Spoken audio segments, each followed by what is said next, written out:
Hello everybody, आज हम discuss करेंगे पैराबल ऑफ 10 वर्जन्स, जिसे हम पैराबल ऑफ ब्राइड्समेड्स या पैराबल ऑफ टॉर्च बेयरर्स के नाम से भी जानते हैं। तो ये न्यू टेस्टामेंट का एक पार्ट है और जैसा आपको पता है कि बाइबल दो पार्ट्स में बटी हुई है, ओल्ड टेस्टामेंट और न्यू टेस्टामेंट। तो ये न्यू टेस्टामेंट का एक पार्ट है और उसमें भी ये जो पैराबल्स हैं ये एक्चुअल में गॉस्पेल्स हैं, यानी कि जीसस क्राइस्ट ने जो संदेश लोगों को दिए, जो उपदेश दिए, ये उनका एक पार्ट है। तो ये जो पैराबल ऑफ 10 वर्जन्स हैं वो क्या बताती है? तो कहानी इस तरह से है कि 10 वर्जन्स, या हम कहें कि 10 गर्ल्स थी, 10 टॉर्च बियरर्स थी, लैंप लेकर के चलने वाली। तो एक्चुअल में उनका जो काम था, वो जो पर्पस था, ब्राइड ग्रूम का इंतज़ार करना कि ग्रूम आएगा तो तक उन्हें वो लैंप लेके इंतज़ार करना था, अगुवाई करनी थी और ब्राइड ग्रूम को लेकर के आगे बढ़ना था।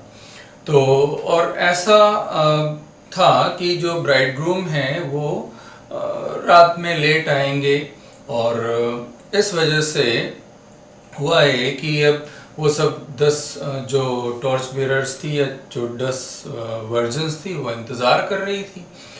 अब उनमें से जो 5 थी वो केवल अपने साथ लैंप लेकर के आई थी और जो बाकी 5 थी वो अपने लैंप के साथ में एक्स्ट्रा ऑयल भी लेकर के आई थी, क्योंकि जो ग्रूम है वो लेट आने वाला था at some time of the night, है ना, जो फिक्स नहीं था।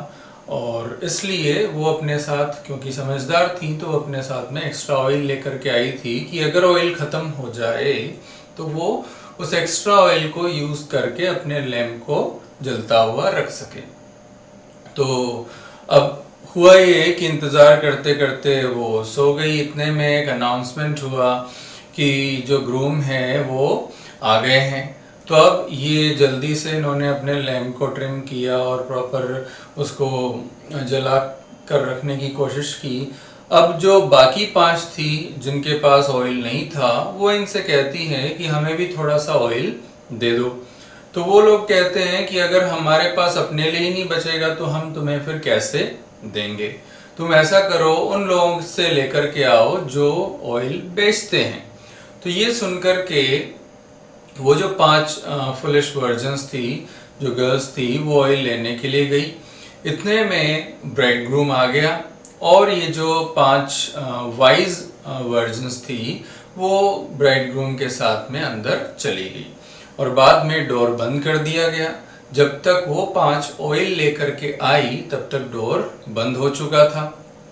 बाकी जो वाइज थी वो ग्रूम के साथ में अंदर उन्होंने फीस्ट एंजॉय किया और इन्होंने आकर के डोर बजाया, इन्होंने रिक्वेस्ट की कि हमें भी अंदर आने दो, बट उन्हें अंदर नहीं लिया गया। उनसे कहा गया कि वी डोंट नो यू, हम तुम्हें नहीं जानते हैं, एंड यू डोंट नो मतलब तुम्हें नहीं पता कि जो है सन ऑफ द मैन। अब सन ऑफ द मैन जो है वो अलग अलग तरह से इंटरप्रेट किया है। हम जीसस क्राइस्ट के लिए कह सकते हैं, हम कह सकते हैं गॉड हिमसेल्फ के लिए। तो तुम्हें नहीं पता कि कब ईश्वर जो है वो आ सकते हैं, कब ईश्वर आते हैं, तुम्हें नहीं पता, इसलिए वॉच फॉर। तो तुम जो है हम तुम्हें अंदर नहीं ले सकते। Means you don't know the time, you don't know the day or the time when the son of the man comes। तो ऐसा उनसे कहा गया और उन्हें अंदर नहीं लिया गया। तो इसका जो मॉरल है वो ये है कि हमें हमेशा तैयार रहना चाहिए, हर ओकेजन के लिए तैयार रहना चाहिए। कभी भी हमें अनप्रिपेयर्ड नहीं रहना चाहिए, क्योंकि नहीं पता कि कब हमारे लिए क्या होने वाला है, कब अच्छा होने वाला है या कब बुरा होने वाला है। तो हमें हर परिस्थिति के लिए बिल्कुल तैयार रहना चाहिए, उसको एक्सेप्ट करने के लिए, उसको फेस करने के लिए और उसका बेस्ट हमें करने के लिए हमें तैयार। जैसे वो जो 5 वाइज जो वर्जन्स थी वो बिल्कुल प्रिपेयर्ड थी और उसका नतीजा ये हुआ कि उन्हें फीस्ट एंजॉय करने मिला। और जो 5 फूल्स थी जो अनप्रिपेयर्ड थी, उन्हें ये हुआ कि वो फीस्ट से वंचित हो गए। तो सिमिलरली गॉड जो है हमारे लिए अपॉर्चुनिटीज भेजते हैं और हमें ये कोशिश करनी चाहिए कि हम उस अपॉर्चुनिटी को एनकेश कर सकें और हम उस अपॉर्चुनिटी को तभी एनकेश कर पाएंगे जब हम उसके लिए बिल्कुल तैयार होंगे। तो इसलिए हमें कोशिश यही करनी चाहिए कि हम हर परिस्थिति के लिए बिल्कुल तैयार रहें ताकि हम उसका बेस्ट फ़ायदा ले सकें, हम उसका बेस्ट प्राप्त कर सकें। तो यही थी parable of 10 versions. I hope आपको समझ में आई होगी। ऐसे ही और बहुत ही अच्छी इंस्ट्रक्टिव डायरेक्टिक पैराबल्स हैं जो हमारे लिए काफ़ी काम आ सकती है, हमारे लिए काफ़ी शिक्षाप्रद हो सकती हैं।